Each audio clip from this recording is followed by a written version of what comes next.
Hello everyone and welcome to the channel. My name is Clover and I am your new resident Kelpie. Now, I know what you must be thinking. Clover, aren't Kelpies human-eating water demons? And yes, we are. Great job knowing your mythical creatures. Lucky for you, I've already eaten breakfast, so instead of casual violence, we are going to be diving into a little bit of a spooky story today. Something that I want to do on this channel is just kind of sit back, relax, and enjoy some reading. Today's book is called The Island by Natasha Preston. She's one of my more favorite authors, and I do own a couple of her books. This one I have read, and I liked it so much that I wanted to share it with you guys. I will not always be reading to you books that I have already done. There are a couple that I have on my list of ones that I want to introduce that we'll be working through together that I have not read yet, so you'll be able to see reactions. Now, before anything else, obviously you can see in the background I've got a little bit of a character going on who's doing her own thing. This is Spirit City. You can find it on Steam. If I remember correctly, it's not even that much money. And it actually kind of gives you something in the background if you are studying, if you are working on a project. You can set timers, you can give yourself little lists, like to-do lists. So it's really very fun. Now, also, before we start reading, I will say, I am not a professional by any means of anything. So, I will mess up the language. This is not going to be smooth going for anyone. And I will yawn, I will have to clear my throat, my voice will act up. It is just how the world works. So this is just something to pass the time, give you something maybe to put on in the background that is just a little bit spooky. So we will be doing chapters 1 through 5 today. So that means we will be finishing chapter 5 and ending for the next time to start with chapter 6. So and it's at an actual book. Hear it. I don't know if you can hear the pages.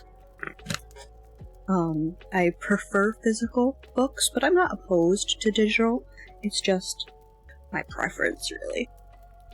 So let me see here, and we will get started. I really like a lot of their stuff. This Natasha Preston. Okay, let's get started. Prologue. I actually really like this one too because this one is written for the people of today. YouTubers, bloggers, stuff on TikTok. It is the generation that is living their lives right now. So I think that's what really caught me with it first. Alright, prologue. I upload my latest trailer to TikTok, advertising my new YouTube video, Killer in the Family. Then I sit back. Within seconds, the numbers under the little heart start climbing as if Jeff Bezos were watching a live stream of his bank balance. He's building rockets. Malcolm Wyatt, a rich dude who invited me to his amusement park, is building islands. Tearing open a packet of Hershey's Kisses with my teeth, I wait. Chocolate passes the time. I get a bunch of comments telling me how awesome it is that I've posted, but it'll take about 30 minutes for people to head over to my YouTube channel to watch the full video, then come back to TikTok to let me know what they think. My hardcore followers comment on both, then on Insta too. I can wait. If I go downstairs right now, I'll just hear my parents arguing over Malcolm's invitation. The invitation might just be the single coolest thing that has ever happened to me, without exception, and they're not certain they're going to let me go. Not going to let me go. When Dad initially said no, I thought I was going to pass out. I was lightheaded and everything. There is no option. I have to go. Things got so desperate I've even had to send an SOS to my brother in college to call Dad and fight from my corner. Blaine is much better at wrapping her parents around his little finger. It helps that he's a literal genius and gives them excellent bragging rights. If anyone can convince them, it's him. How will I be able to look at myself in the mirror if I have to stay home that weekend while someone else takes my spot? Nope, it's not happening. I'm getting on that island, even if it kills me. Only 6 of us have been invited. 6 influencers. An exclusive weekend on a new island resort. An amusement park so remote that you can only reach it by boat. It's a frickin' dream come true. The owner, Malcolm, wants us to endorse it. Influencers are taking over the world. If I hadn't accidentally made it big, I might be in a little despair over that fact. People listen to someone online they've never met more than they do to their parents, teachers, doctors. It's tragic, really, but I'm not complaining. I'll be able to go to a top college and leave without any debt. I can buy a house when I'm done. I've already got a brand new BMW that my brother was so jealous about. It was glorious. His was 2 years old when our parents bought it. I lean back in my office chair and peel the wrapper off a chocolate. The count climbs. When it reaches more than 100,000 in minutes, I lock my phone and go to eavesdrop on my parents. I'll come back in a bit to see what people are saying. When I leave my room, Mom and Dad are still debating, as I expected. It's been 2 days, and my trip is all that's been discussed. I tiptoe along the hallway and listen to Mom tell Dad that spending a weekend with other successful influencers who aren't focused on murder might do me good. Mom's not a fan of my content. She might start blogging about makeup like that girl Ellie's obsessed with, Gregory. Ellie is my 13-year-old cousin. She's constantly glued to her phone watching some TikToker named Ava dance and vlog about beauty tips, hacks, and tricks. I don't think that's going to happen, Cheryl. She's obsessed with this death stuff. We don't know anything about this place or this billionaire who's invited her. It's perverse. Who does he think he is, asking my 17-year-old daughter to his island for the weekend? Oh, Gregory, be real. Malcolm Wyatt is completely legitimate. And this trip, this is what being an influencer is. There's a group of them, all around her age, and a woman, Camilla, something, will be their chaperone while they're there. Camilla Jenkins. She's Malcolm's personal assistant and is apparently the one who's coordinating everything. She'll be watching out for us until the boat picks us up on Monday at lunchtime. Don't you see an issue with the fact that you're only pushing for this in the hope she'll come home and start doing dances online, or whatever it is these kids are posting? I close my eyes and cringe. Lord, shine a light. Even Blaine agrees with me, Mom says. She's smug. I can hear the triumph in her voice. Dad will be rolling his eyes. See, Blaine is their golden child. He's the one not reporting on crime in his spare time. He's at Princeton, studying biochemistry. Oh, you know he can never say no to her. He'll agree with whatever she wants to do. Besides, this isn't up to Blaine. Oh yeah, my brother might be their golden child, but he's always had my back and let me get my way. Forget Blaine. This is about Paisley. It's a great opportunity for her, Greg. There's no secret that I don't love what she does, but we can't argue that it's taking her places. She'll make some good connections. She's probably referring to the billionaire. There are a couple of millionaires on our street, but anything beyond that is blocks away, deep in the posh suburbs. This kind of money isn't part of my world. At least not yet. Dad's sigh travels up the stairs. That's his sigh of resignation. I know it well. It's the same one I heard after Blaine and I spent a week pestering him for a puppy. Bailey, our sweet lad, is asleep on my bed. Yes! I leap into the air in silent celebration, punching the air above my head. I take out the invitation from my hoodie pocket and leap again. At the end of the month, I'll be spending a whole week on Jagged Island. Chapter 1. 3 weeks later. From the mainland, Jagged Island looked tiny, but as the boat speeds toward the rocky cliffs, I see that it's much larger than I thought. It must be to fit a whole amusement park, hotel, and restaurants on it. Large hills and hoops of wooden roller coasters jut out of the ground and stretch high into the sky. Sharp black rock that looks as if someone has carved vertical shards from the surface frames the island. The amusement park sits high on the water. Waves crash against the cliff face, and white foam races back into the sea. Trees are sparse on the island, but few there are full of bushy green leaves. From here, the park is dark, wooden, and void of color. Even with the blue ocean and clear, sunny skies, the island appears more gloomy than glamorous. I kinda like it. The Magic Kingdom isn't my thing.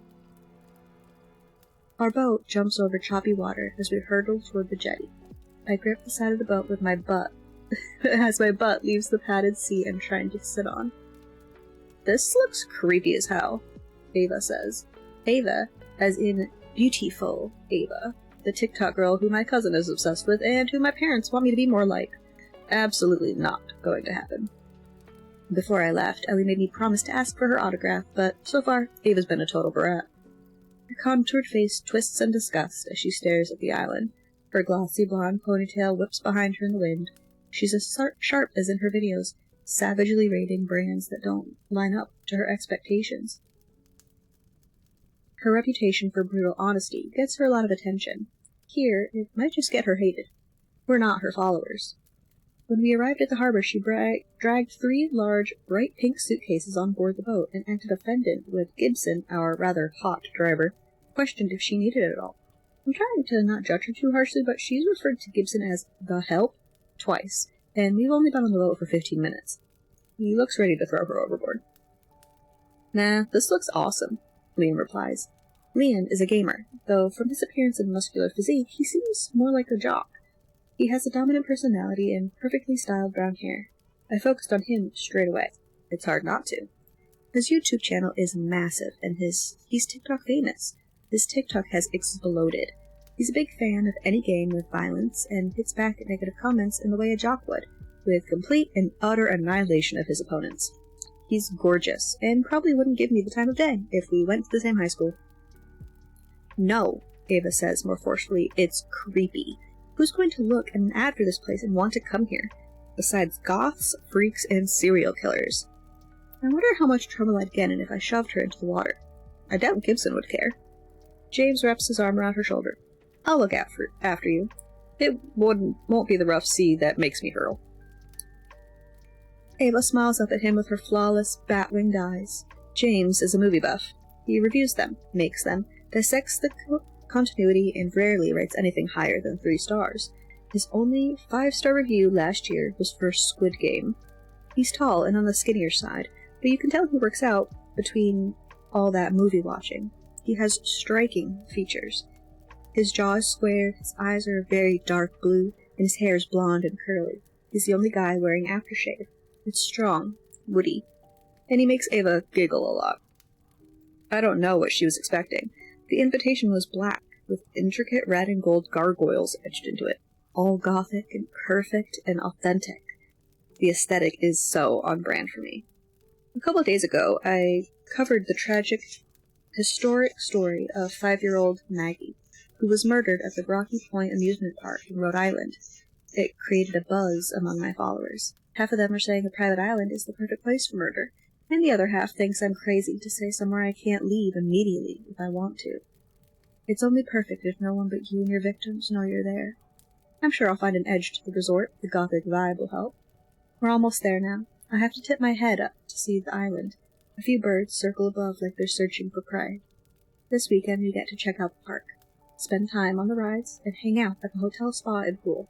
Then, Malcolm is hoping we shout great things and send all our followers to the island. The invitation described the resort as unconventional and extraordinary, one of a kind. The boat leaps over another wave. My stomach flips. Gibson is the only one who doesn't look slightly green as we rock over choppy water. He steers the boat and smiles into the sun as we cut through the sea. His eyes are hidden behind black aviators. I think he's around our age, maybe a year or 2 older. His early use of sup, when he helped us onto the boat, threw me a bit, but he's fresh-faced and dressed in jeans and a white t-shirt. His light hair is cut quite short with a shaved line down the side. He looks happy, like he could race around on the ocean all day and never get bored. Beside me, a girl named Harper grips the edge of the boat. She's a book blogger.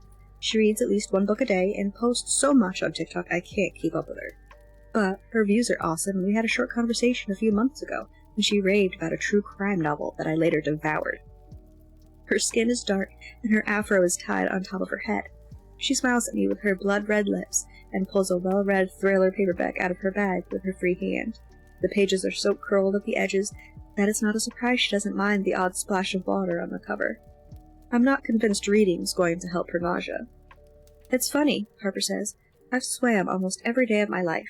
We spent 2 years living in the UK, where I swam the English Channel, England to France. Not all at once, like some more hardcore swimmers, but you spend all that time in this water in a boat, still makes you feel sick. Impressive, I say. How old were you? 15. We moved back to the States soon after. My dad did the swim too. Wow, I love swimming, but I wasn't good enough to make my school's team, I tell her. My parents don't accept anything less than impressive, or rather, perfection. She rolls her eyes and clings harder to her book. Why does it look depressing? Ava says, her voice grating. She's gripping her long ponytail and twisting it around her hand. I'm supposed to be living it up in luxury, not slumming it on a grim, rundown island. It's not grim, Gibson says. Will, who's mostly remained silent, finally speaks up. It's not surprising that it's a reply to the very hot Gibson. Nothing weirds me out. Ava mutters something inaudible, but from the look on her face, it probably wasn't kind. Will's a rival beauty blogger, with a slightly larger audience than Ava's. That must be killing her. He has shiny brown hair, a fake tan, dark eyes, and smooth skin that I would literally kill for. I snap a picture of the ominous setting for a TikTok I'll post after Malcolm takes us on the island tour, which the itinerary boasted would happen right before we check into our rooms.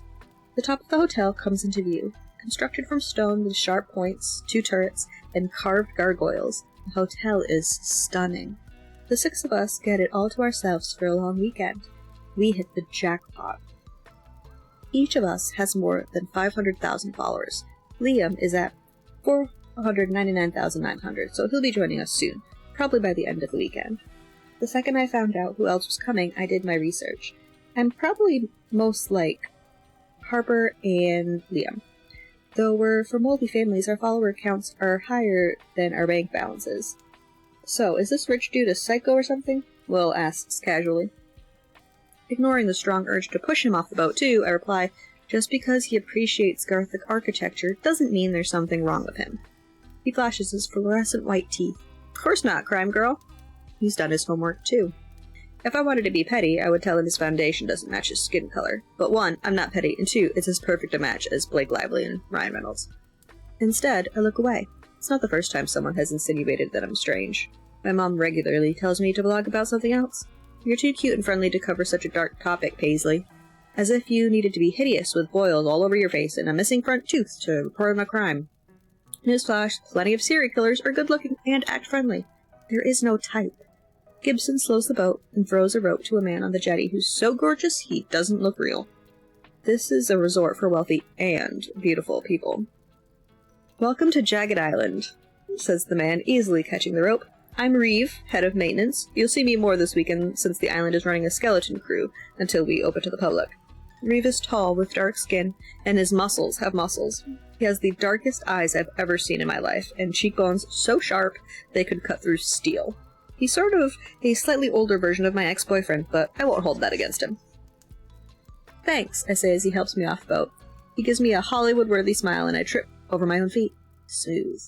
Ducking my head, I focus on tugging my suitcase out of the way of the others getting off the boat, and not on my burning face. Why do I blush when every cute guy looks at me? I am such a loser. At least Reeve has made more than just my head turn. Will, Ava, and Harper also do double takes and smile at him hopefully. We're all 16 and 17, so I don't think he's going to give any of us a second glance. He'll probably forget we even exist when we leave on Monday. He claps his hands. If y'all want to follow me, I'll take you to Malcolm. I guess Malcolm doesn't come to greet his guests. We walk up the ramp next to the steps. Both are long, winding, and carved into the island. Sweat beads at the nape of my neck as I wheel my suitcase behind me. Ava has Reeve pulling 2 of hers. She just handed them off to him. I could never be so bold. Even Reeve's irritated expression is cute. Ava had asked Gibson to take her stuff, but he has to take some staff back to the mainland. Something about orientation this week, but them not being needed over the weekend. She brightened when he said he'd be back in around an hour. James just sulked. I got the feeling he was used to girls falling all over him. At least I don't need to go for a run today, I say as we climb the slope that seems to stretch on forever. My bag gets heavier with each step I take. Harper grunts. I brought books with me. This hurts. What do you set your Goodreads challenge to? 350 a year. Wow, I can only manage around 50. Are they all crime? Mostly. Lots of nonfiction. Hey, I run too if you want to go out together tomorrow, she asked. That sounds good. I lost my running partner when my brother moved to college. I grinned at her. How incredible is this place? Right? I didn't want to say anything in front of the princess. Can't be bothered with the drama. I like Harper already. I switch my hands and tug the case to the top. That's when I get my first real look at the park. It's exactly what you'd expect of a theme park, except it went heavy on stone and dark wood. Reeve unlocks a large gate with sinister-looking gargoyle heads carved into the pillars. On the other side of the gate is a white cart professing the best ice cream in the world and largest choice of toppings. A little bit of fun to lighten the darkness. The roller coasters are all on thick wooden tracks that conceal the metal ones, so the aesthetic of the park isn't compromised. A group of staff members passes us, head into the boat. They're all wearing dark navy shorts and red polo tops. They look us over as if we're a circus act. My parents weren't happy that the island wasn't fully staffed, but it doesn't need to be. You don't need hundreds of people working for 6 guests. Blaine convinced them to be happy that the owner and his assistant would be with us, and that this was an opportunity that came once in a lifetime, and that I'd managed to get all that on my own. I wish I had his powers of persuasion. It's cool, but this place is kind of weird, Harper says, looking around. I open my mouth to reply, but Reeve beats me to it, explaining that Malcolm wanted an exclusive park with a unique angle. A theme park for the rich, but he didn't want it dripping in gold and diamonds. No glass and mirrors and caviar. That was overdone, apparently. Malcolm grew up traveling the world, but it was his visit to the Burgos Cathedral in Spain when he discovered his love for the Gothic era, Reeve explains. As we walk up the cliff, I get the feeling that his speech is rehearsed, part of the orientation. Watch a video about the new boss's life. I can imagine how enthusiastic the staff was to learn about the billionaire's private island dream, while they're probably getting paid $20 an hour to serve guests and control rides. Reeve leads us around a corner, past the entrance to a rather adult-looking poltergeist train. I'm definitely going on that later, I mumble to myself. And then I look up, and holy hell, that must be Malcolm. Standing at the thick, double-pointed arch wooden doors of the hotel is a tall, lanky man with curly black hair and a pipe. He's wearing a long burgundy coat, despite the summer heat, and a black turtleneck. He spreads his arms wide. Welcome to my island. Chapter 2. Malcolm floats into the hospital, pointing things out as we follow along behind him. Harper nudges me with her elbow and rolls her eyes as Malcolm boasts about his incredible resort. I look up at the tall ceilings framed with ornate wooden designs weaving in and out of each other like a bowl of spaghetti. Every archway is peaked and reaches almost to the ceiling. It looks like it was made from just one piece of wood. Ah, magnificent, isn't it? Malcolm comes alive when he talks about his island. You wouldn't believe how long it took to complete. Worth every cent. How many cents did it take? The hotel is huge, I say. For the number of guests. How astute of you, Paisley. Yes, the hotel is big, but so are the rooms. We could fit plenty more in, but I opted for quality over quantity. Don't you hate it when you arrive at a hotel and your room is tiny? No room to even swing a cat? Here, you can swing lions. It's impossible to tell how literal he's being. I'm about to ask how much the resort cost, how long it took to build, things my followers would want to know, and when he expects the island to make money after what I imagine was a huge outlay. But he interrupts my train of thought by bringing us to his masterpiece in the lobby, a long, glass-fronted cabinet that spans the distance between 2 tall, arched windows. We all stop and stare. It's full of short-length swords, axes, labris axes, and even a mace. Comfortable, soft leather armchairs are dotted between archways. Each set of 2 chairs faces each other, giving a private feel in a public place. Why would anyone have those? Ava says. She tries to keep her sneer quiet, but it doesn't work. Malcolm ignores her. Everyone, besides James, does. He whispers something in her ear that makes her laugh. If I were Malcolm, I would put them back on the boat and send them home.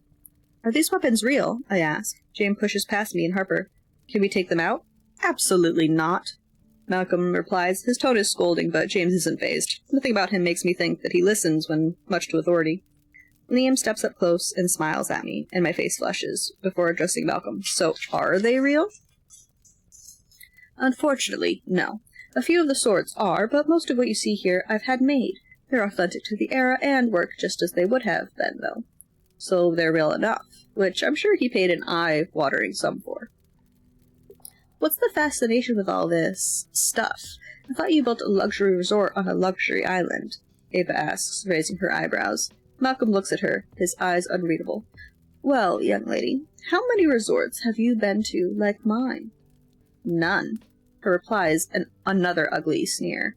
For someone on a free trip, she sure isn't acting very appreciative. There we are. I don't want to be another Disney. This place isn't for little children. Harper and I grin at each other. Ava blushes a deep shade of pink and glares at Malcolm. He deserves a high five for that subtle insult. The island, according to our information packet, is aimed at wealthy people ages 13 and older. Now, the info packet didn't actually say wealthy, but 3 nights here costs $6,000 per person. It's an expensive weekend. Even though my parents would be able to afford it, I couldn't see them dropping $24,000 to bring our family here. Not for 3 nights, anyway. There will be a lot of trust fund kids booking rooms the second the website goes live. A different kind of spring break. Blaine will come here with his friends, I have no doubt. Malcolm continues the tour, taking us past the lobby, around a massive fireplace that's taller than me. The other side is the bar, lined with every type of alcohol and soft drink imaginable. Kenna, our cook, will be here later with Reeve to prepare cocktails. He raises his finger. Apologies. Mocktails. This weekend is strictly alcohol-free. Note how he said that last part directly at James and Ava. I whisper to Harper and Will. Does that mean we can sneak a few ears? Harper replies, winking. I smile because I really don't think so, given the fact that there are coded locks on the front row of the fridges. I can break those locks, Will says, peering over the bar as we're led along the corridor. I nod, but my focus is back on Malcolm, who is breezing right along. The entire east wing of the hotel is our wellness center. Treatment rooms, swimming pool, sauna, hot tub, steam room, and organic juice bar. If you would like a fresh pressed juice, you can ask Kenna and she will make you one. He smiles. Highly recommend the Beet Pineapple Blend. Malcolm pushes open the high double doors to the wellness center. It's amazing. Wow, I say, gazing around in awe. I'm spending a lot of time here. The pool is huge, the lighting low, and the aroma of lavender and eucalyptus floats around the center. The classic luxury doesn't clash with the gothic aesthetic of the resort. High ceilings, intricate carved designs, and archways are carried on throughout. Each arch has a subtle door that must lead to the treatment rooms. A hot tub is set into the ground. It looks like it's part of the stone floor, too. It wouldn't surprise me if Malcolm made the builders dig the pool and hot tub out of the stone floor. Either way, it's stunning. Now, I'll show you down in the basement where we have the game room, arcade, pool, air hockey, interactive tennis, and another bar. Feel free to use it whenever you like this weekend. I might check it out, Liam mutters, his eyes saying much more than that. He's probably spotted the game consoles by the massive U-shaped sofa. Do you play pool? Harper asks. I smile. Oh, you're going down. She laughs and links my arm with her own, as if we've known each other for longer than an hour. Think Ava and James would be too cool to hang out with us? She nods immediately at my question. Without a doubt. Who cares, though? You, Will, and Liam are the only ones I'd want to spend any time with anyway. Same, I reply as we follow Malcolm back up the stairs and into the lobby again. He points out a restaurant on the way. Now, he says, Camilla will give you your key cards, and you can get settled in your rooms. I'll be back in 30 minutes to meet you for lunch before we take the tour of the park. Camilla jumps into action, flying behind the reception desk. All right, Paisley, your room 237. She hands me a key, and it's telling James his room number, before I can thank her. 237. The number sounds familiar, and then I remember. Wasn't that the number of the room in The Shining? The one where the dead woman was in the bathtub? I wait a minute and take the elevator with the others. Ava and James laugh as they call for the second elevator. They should get married, Liam says as he tucks his suitcase into the car. They're definitely perfect for each other, Harper says, shrugging. I press the number 2 on the board. We should team up a little this weekend, use our platforms to introduce each other. There are a lot of crossovers between all of us. Not much between me and Liam, Will points out. He wasn't being unkind. Liam plays video games where he commits crime, and Will blogs about beauty. That doesn't matter, we all share this park and this weekend, I reply. Harper is the first out of the elevator. Paisley's right. We can all help each other. We start walking down a long hallway. This is me, I say. My room is close to the elevator, but there aren't a lot of doors in the hallway. If this were a normal hotel, my door would be much closer to the elevator, but as it is, it's a bit of a hike. Malcolm did say the rooms were bigger.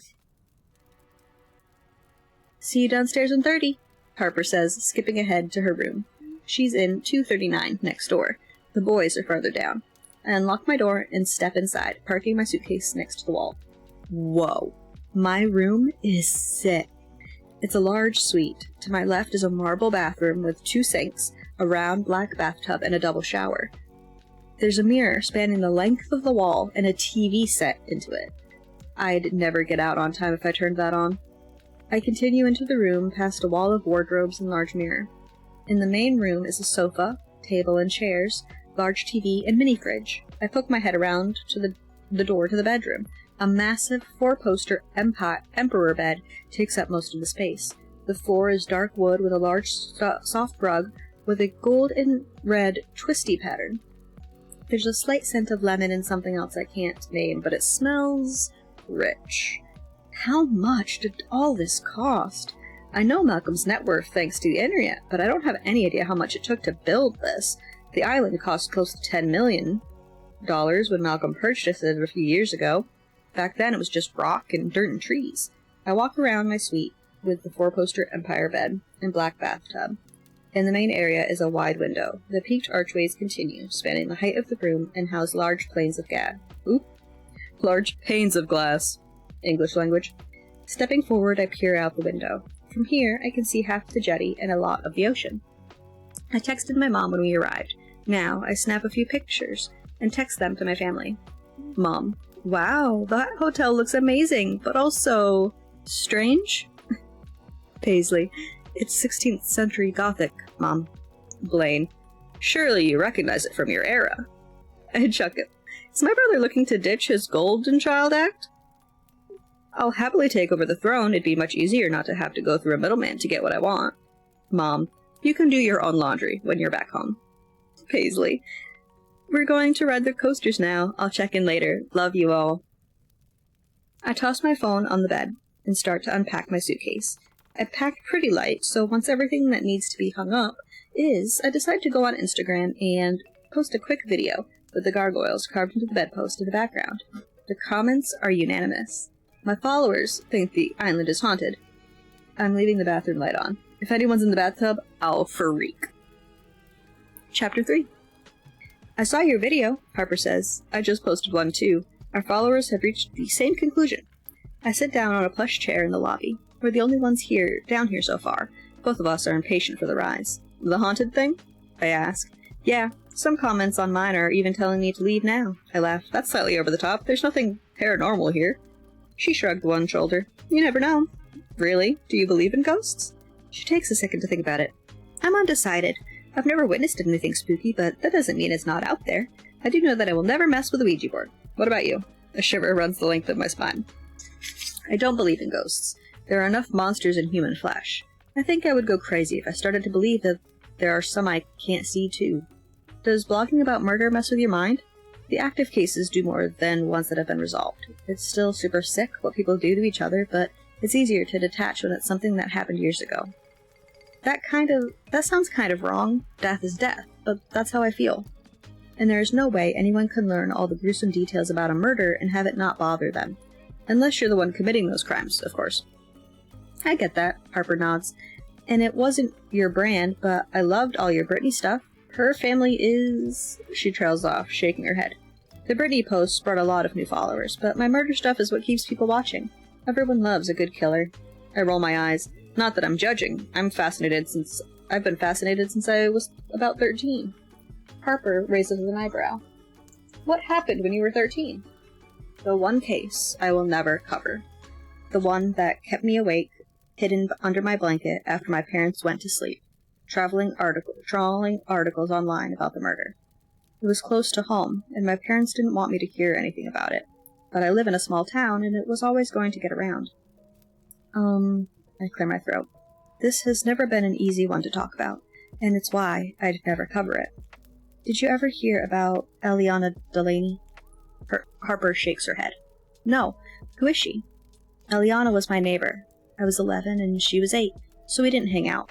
The Delaneys lived in a massive house, 2 doors down from us. Manicured garden, pools out the back, you know the type. Her parents seemed perfect, and she seemed perfect. Then, her mom went missing one summer. Eliana and her dad went on TV, begging for information about her. Harper's mouth parts. Let me guess. The dad did it? Yeah, that's the story about her mom. We don't know for sure what happened, but 5 days later, Eliana was murdered. The cops think her mom was killed and she knew all along and couldn't keep her mouth shut any longer. He slaughtered his own daughter to stop her from talking. No way! Did they find out it was him? His DNA was found under Eliana's fingernails. He was charged and found guilty. What about her mom's murder? I shrugged. No body and no evidence that he did anything to her. He was never even charged with anything to do with her mom. Tell me he got life. He did. No chance of parole. Eliana was just a kid. I read the transcripts from court and the judge came down hard on him, as she should have. Harper presses her hand to her heart. God, that's awful. And that's when you started to vlog? No. I started researching crimes, murder, kidnappings, anything and everything. I had notebooks on cases. It wasn't until about 18 months ago that I started my podcast. Eliana and her mom were something else. I had to find out everything, but I knew them, you know? She nods. Ah, my 2 favorite influencers, Malcolm says, floating into the lobby. It sounded like he was in physical pain when he called us influencers. We're just waiting for the others, Harper says. Very good, we still have time. He catches his watch. He checks his watch, sorry.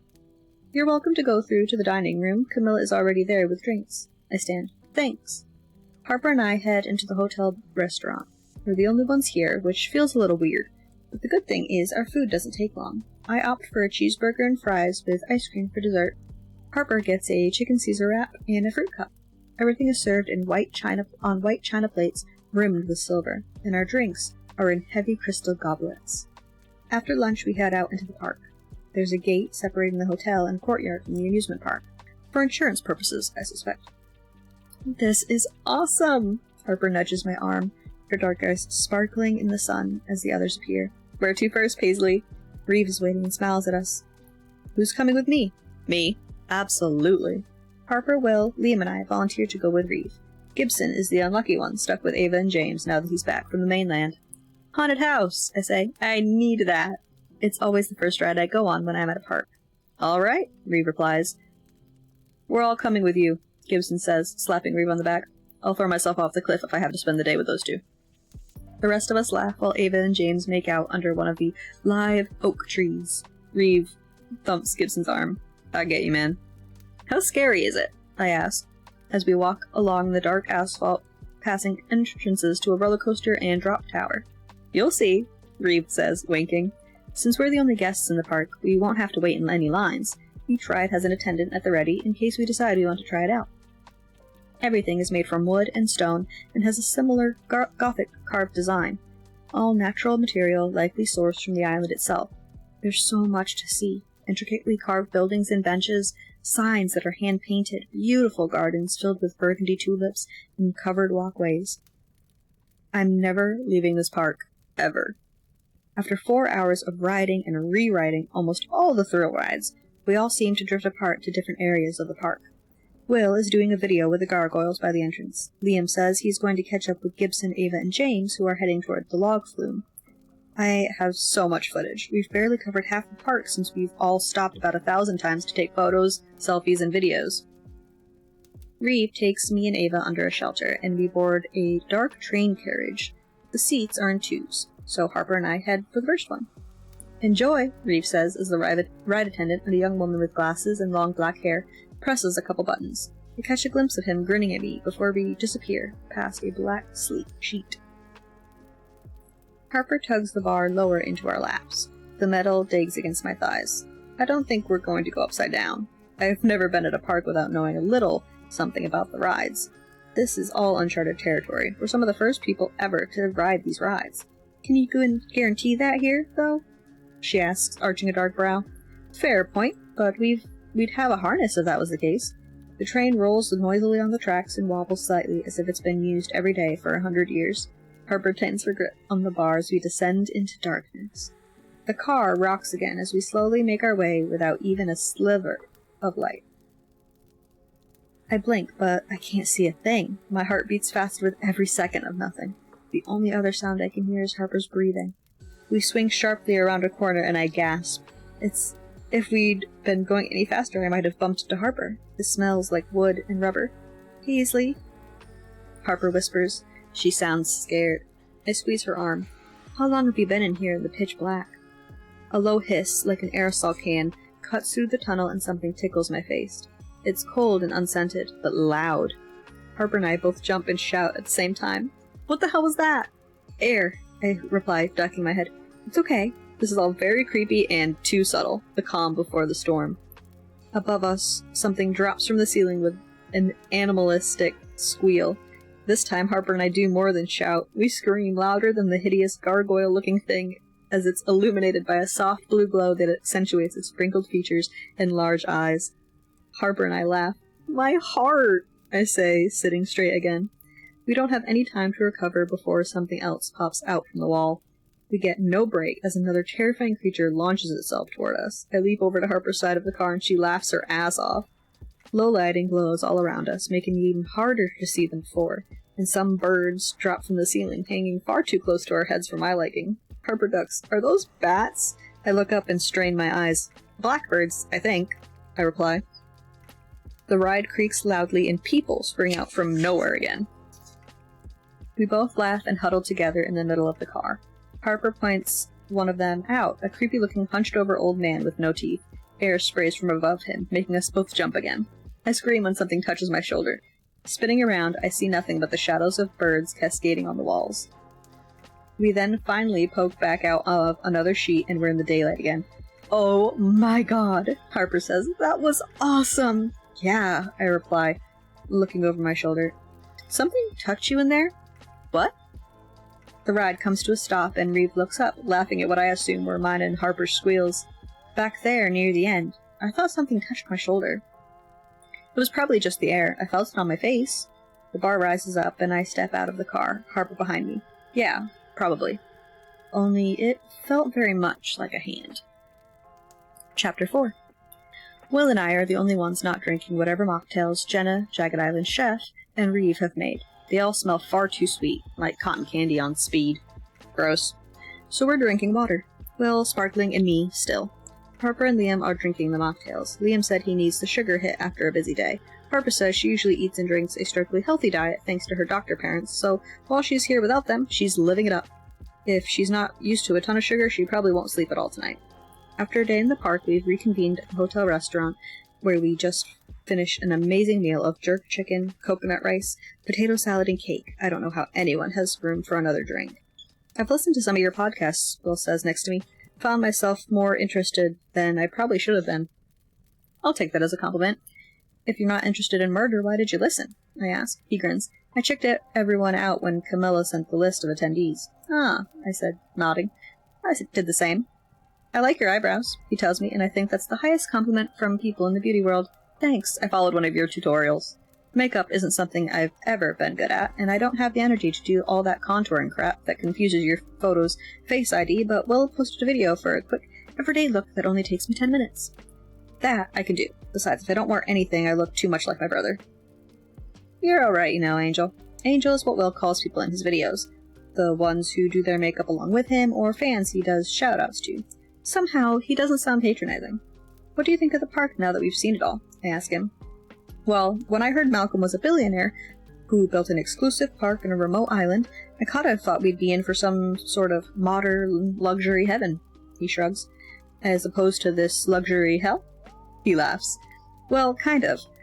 I'm not going to lie, this is going to create a much bigger buzz. Everyone is going to want to come here. This must be heaven for you. I'm sure my eyes light up. I absolutely love it. are the gargoyles and the sense of being here completely alone. There's only one way off the island. I smile again because William looks like he wants to run away. See, I'm friendly. This place is probably haunted. My followers think that. They want me to do a dead makeup tutorial. Like, making yourself look dead? He nods. I've done some Halloween stuff. Blood and gashes, skin hanging off bone showing, that kind of thing. Nice. I look up at the ornate Gothic carvings on the ceiling. Ghosts sure do add to the ambiance he's created at the resort. Who were they? How did they die? There could be a history here that we just don't know about. Wow, you really do love all this death stuff. I don't love death. I'm fascinated with what people can do to each other. I want to know why and how. My parents say I always ask too many questions. I'm too inquisitive. And my brother, though he's supportive, thinks it'll get me into trouble one day. Or maybe it'll lead to a job with the FBI. I roll my eyes. Try telling my mother that. That would freak her out more. Chasing murderers would be a huge, scary leap from reporting on them. All right, Malcolm says, drawing our attention as he stands at the head of the table. I want to thank you all for being here. It's an honor to have you as my guests this weekend. Please, feel free to document your time as you wish, and if you have any issues, I trust you'll come to me first. There's nothing that can't be rectified. Basically, if we find a tiny curly hair on the sheets, we should call him instead of posting a picture online. I hope you all enjoyed the meal. I'm going to retire to my room and leave you to enjoy your evening. He picks up his sugar coma-inducing cocktail. Camilla gives us a little wave and follows him out of the room. Do you think those two are together? Will asks. I don't know, but she follows him everywhere. She's a doormat, Liam says. I would have poured my coffee over him by now. He's sitting on my other side, but I barely spoke to him throughout dinner. When we first met, I didn't think I'd ever be on his radar. He's always been on mine because he's one of those people you can't help noticing. A tall, hot jock who can make you blush with a sweeping glance. Or he can make me blush like that anyway. I'm so uncool. We've already split into high school cliques. Liam looks like he'd be with James and Ava, but so far he's been with us. Malcolm is her boss, I say. My defense isn't a good one. She probably has to be nice to him, I add. Liam shrugs. Maybe. I think he's power hungry. Did you see him barking orders at her that evening? All evening? Will and I nod. I haven't heard him utter a single please, either, Harper says. He's a sleaze. Will says, there's just something about him that I don't like. But the guy knows how to design a park, so I'll let it go. Can you believe how much it costs to stay here? Harper asks. My parents want to come when it's open. They just love anything exclusive. There's a tone to her voice that tells me she doesn't feel completely comfortable around all this money. A girl transferred to my school after her parents won a ton of money and she hated how much it changed her life. Sometimes you just want what you know. I can barely remember the time when we had to count pennies. I was 7. My parents took a leap of faith on a business and it paid off massively. It's left me with a gift. Being able to notice who was born into this life. Ava, for sure. Will, Malcolm, and Harper. And who wasn't. Liam, James, and I. Camilla is a hard one to read. She walks around with super straight posture that's right out of my private school, but I can tell her outfits aren't as expensive as they look. Malcolm definitely does not pay her enough. I don't think there's a sum large enough for me to be Malcolm's servant. Now that he's gone, everyone feels free to talk. Did you see the ghost train? Harper asks the others. Me and Paisley nearly died. Liam's eyes dance. Damn it, he really is gorgeous. I didn't get on that one yet. Hey, Paisley, maybe you and I could do it tomorrow? He asks the questions in a totally normal tone. No sign that he's joking. I don't dare look over at Harper and Will. It's not necessary anyway. I can feel the look they're giving me. They'll have goofy smiles, for sure. He really asked me that. Liam wants to spend time with me. Calm down. He's probably just being nice. Sure, I say, trying not to sound like a complete idiot. Cool. Liam nods and goes back to his chocolate fudge cake, joining in a conversation about a new video game with James and Ava. Ava's eyes look bored as hell, but she's smiling like it's her job for James's sake. Harper pulls a thriller from her lap and opens it on the table. Her napkin falls to the ground as her focus is on the book. I've done that more than once. I have an idea, Will says, leaning over and whispering so that no one else can hear. Let's sneak into the park where everyone's asleep tonight. I jolt and raise a brow at him. Seriously? Why not? We're alone. How much trouble could we get into? A lot, actually. It was a rule. The safety information sheet clearly states that we cannot go into the park or be on the jetty alone. There's nothing stating the consequences of breaking those rules. Where's your sense of adventure, Angel? I smirk. Oh, I wasn't saying no. Will laughs. Let's meet by the fireplace in the lobby at midnight. Everyone should be in bed by then. It's only 9 now, but everyone looks dead tired. We've all had a full-on afternoon in the park and walked thousands of steps. I feel my bed calling me, but I want to see the park at night more. Okay. After dinner, we hang out in the game room a bit. I play a couple games of pool with Harper, Will, and Liam. Liam hits the ball into the pocket. We're on our last game, best of 3. So far, we've both won a game. He looks up at me and grins, "You ready to lose, Faves?" I'm not out yet. Do your worst. Chuckling, he hits the white again, and this time misses. See, that's what happens when you get cocky, I tease. I'm just giving you a chance, he replies, stepping back. Rolling my eyes, I walk around him and lift a brow. I don't know where I get the confidence from, but I can't say that I'm not enjoying it. The attention from someone like Liam is flattering, though I'll only ever admit that to myself. But I'm not stupid enough to think that it's more than a little flirting. I pot the next 3 and miss the 4th, but then we're neck and neck. Liam lifts a brow. You thought this game was yours, I say. To be fair, he has the advantage now. If he gets the next 2 in, he's onto the black. I lean against the table and watch closely as he lines up his cue. Paisley, distraction is cheating. I'm just watching.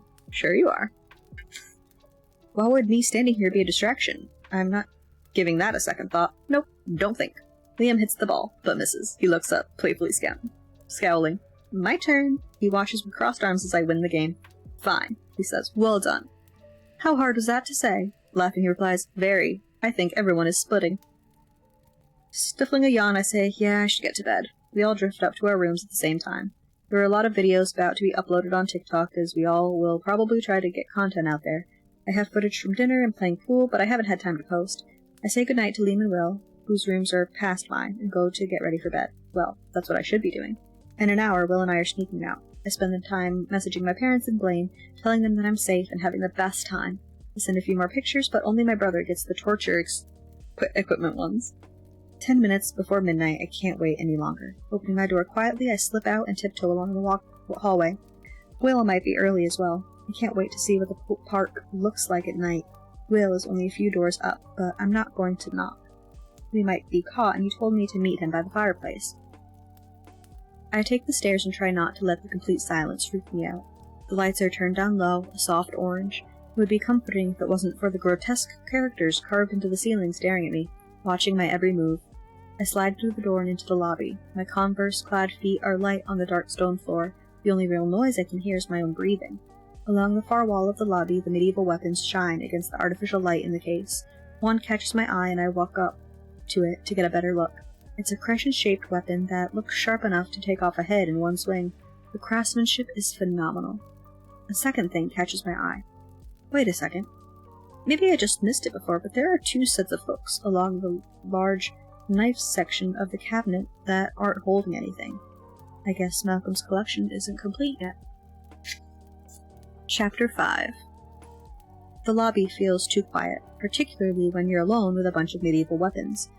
I've not even seen it in full light yet, but I know this isn't what it's supposed to feel like. There should be people behind the desk, the odd person milling about, laughter in the bar, and the clattering of plates and cutlery in the restaurant. Shouldn't I hear Will's footsteps by now? The information packet said the reception desk is staffed 24 hours a day, but no one is there. We've all been given Camilla's and Reeve's cell phones for off hours this weekend. I noticed that Malcolm didn't give his up for emergencies. We have it from some of the paperwork we were sent, but the fact that he's not on the emergency card makes me think he doesn't want us to call him under any circumstances. I do another lap, not that I need to get the steps in while I wait for Will. The lack of any noise is starting to make me nervous. My eyes seek out every frightening-looking gargoyle around the arches and up toward the ceiling. My heart thumps harder. This quiet feels like the start of the ghost train, and that doesn't make me feel any better. The doors in the lobby are never locked. There's no reason for them to be, I suppose. It's not like someone could walk in there off the street. And the sea has gotten progressively rougher. The storm will hit tomorrow night. By Monday it's supposed to be back to normal, but I'm sure Gibson's boat can handle a choppy sea. We might just get more seasick than we did during the ride out here. We're lucky that while we're here we'll only catch the tail end of the storm tomorrow night. It would suck if we had to spend all day inside. I did another lap of the lobby and ignore my watch, telling me to take a minute to breathe. You must know I'm anxious. There's a door for staff only to the left of the reception desk. I can see from a thin arched painted glass in the door that there are more rooms down there. Probably the kitchen, staff room, service room, and things like that. Malcolm went all that way when he headed to the room. Headed to his room, sorry. I bet he has a massive suite out of one the way of guests. Of course, that wasn't part of the tour. I can see my worried expression in that little slice of glass. Okay, if Malcolm, Camilla, Gibson, Kenna, or Reeve comes out of their room, I'll be busted. Time to be a bit more discreet. As I turn, I spot someone along the staff corridor. They're wearing a long, dark robe. They're too short to be Gibson or Reeve, and I can't see them walking around in pajamas. Malcolm. His head is bowed as he walks from one room and disappears into another. I back up, my heart in my throat at nearly getting caught. Stepping behind the large fireplace that separates the restaurant from the bar, I decide to hide and wait for William to make an appearance.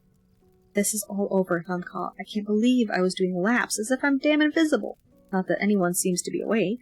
The park probably has a much different atmosphere after midnight. If my followers are right and there are ghosts of tortured victims here, maybe we'll feel their presence. Or maybe that's all rubbish and we'll just spook ourselves. I'm really good at getting inside my own head and convincing myself that a creak in the night is a murderer sneaking along with wood floorboards. It's a gift. Blaine would laugh at me for even thinking I could sense ghosts.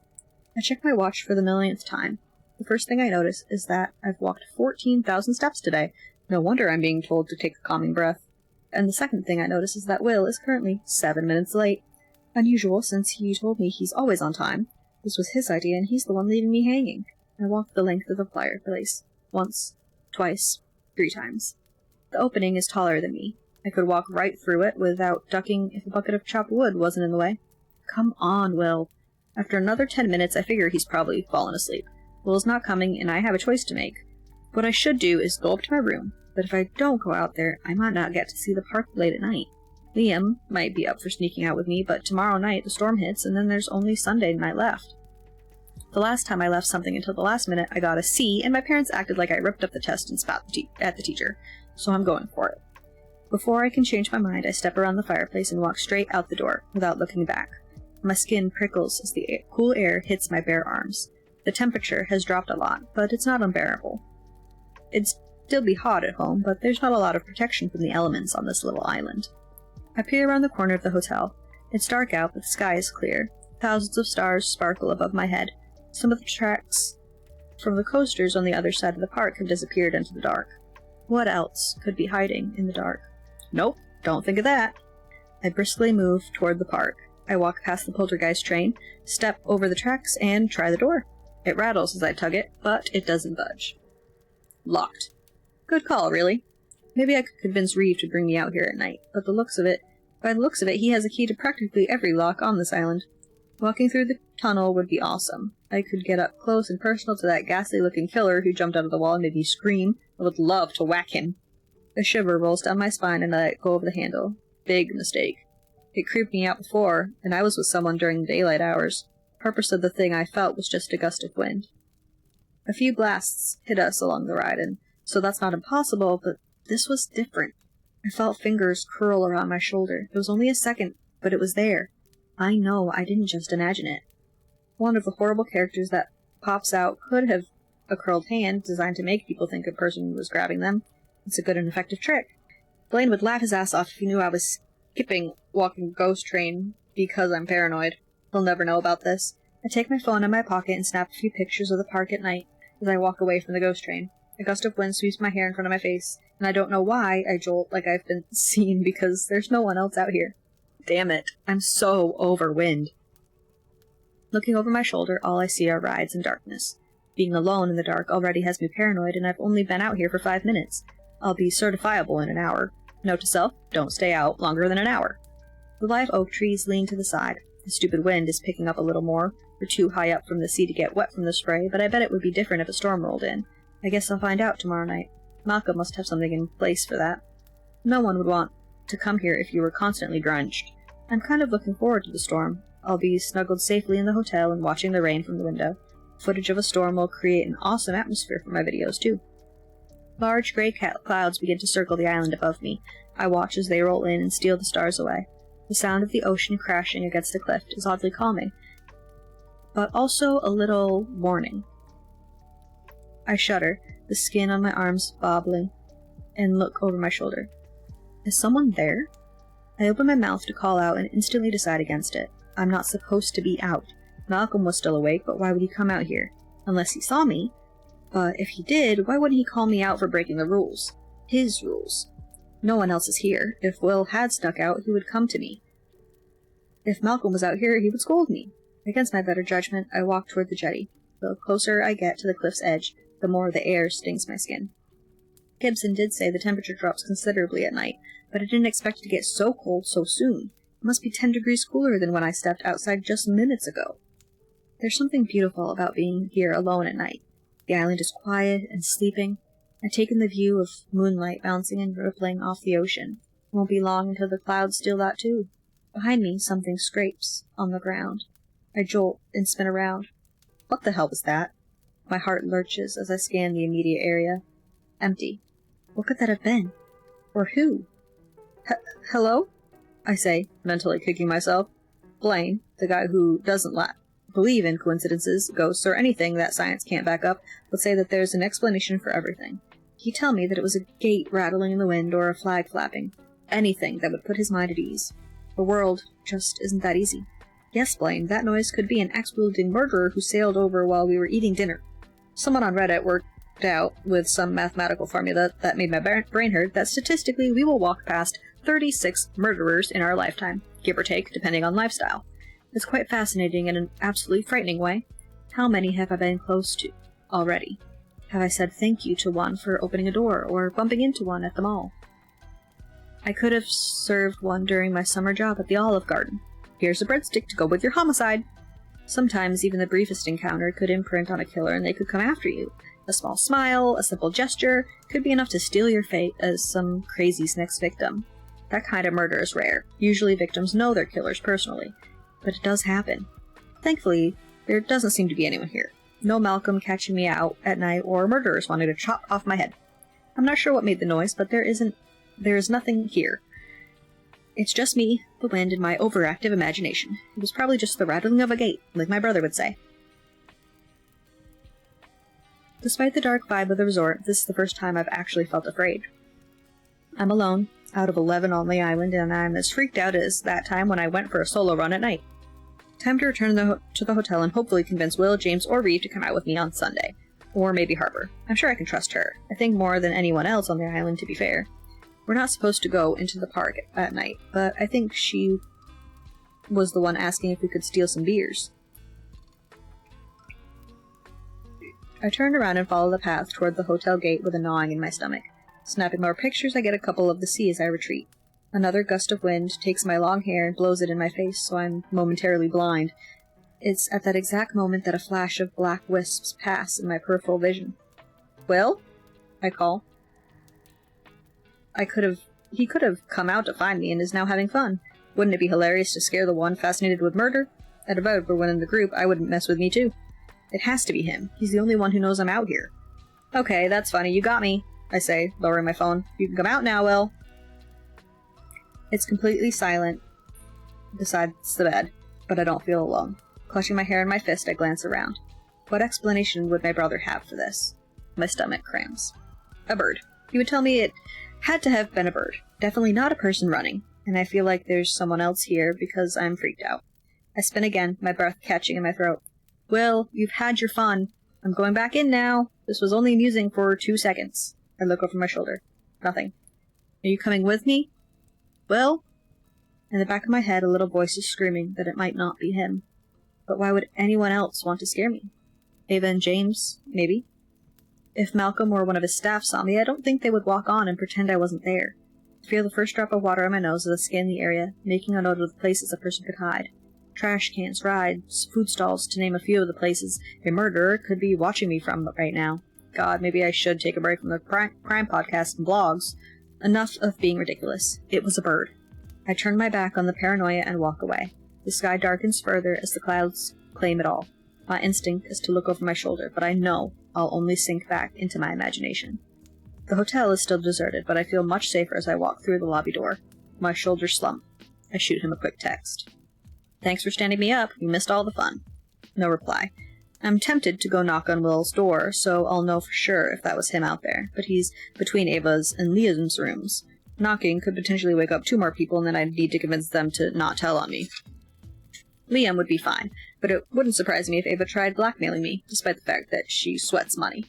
I creep along the lobby and take the stairs back up to the second floor. The oak carvings look more sinister at night, despite the low glow of soft lighting. Shadows of claws cast on the walls up high. I walk under 2 archways before I reach my door. The lock clicks, yielding to my card, and I let myself in. Unfortunately, I'm not as quiet closing the door as I was opening it. I feel like the echo of it ricochets across the whole floor. I cringe and close my eyes as if not being able to see will somehow stop everyone from waking up. Even if I disturb anyone, they won't know it was me. I brush my teeth in the bathroom big enough to house a family of 4 and change into pajamas. It's late, but I'm still not going to skip my skincare routine. I just do it fast instead and scrub my face, splashing cold water on, and then dry. That'll have to do tonight. Can't wake up looking like I have 2 black eyes, or I'll be questioned on whether I slept well. I'm not great at lying. Hitting the light switch in the bathroom, I'm descended back into darkness. I use the light from my phone to guide my way. Now that I'm locked behind my door, a rush of excitement replaces fear. My heart has returned to a steady beat. Before getting into bed, I walk to the large window in my room and peek out of the window facing part of the park. My view only covers the entrance and the first smaller roller coaster, so there's not a whole lot to see, especially at night. The park is still. It's sleeping, like I should be. And there is no evidence that anyone was out there with me. Because there was no one. Drawing the thick black curtains, I get into bed and sink between the soft white sheets. The pillows instantly mold to my head. It makes me wonder how much Malcolm would charge me if I slipped it into my suitcase. I was hoping to switch straight off and fall asleep. Doesn't seem like that's happening tonight. I plug my watch and phone into their chargers and resist scrolling through TikTok. That's never helped me sleep before. If there was someone out there, I doubt they would hang around. Will is a dead man tomorrow, if it was him. And that is the end of Chapter 5. I will probably post a couple more videos before going on to chapters 6 through, I think maybe I planned like 6 through 12. But thank you so much for being here. I hope you're interested in the story. I promise it gets very good very quick. So I will see you guys all in the next one. Have a great day. Bye-bye.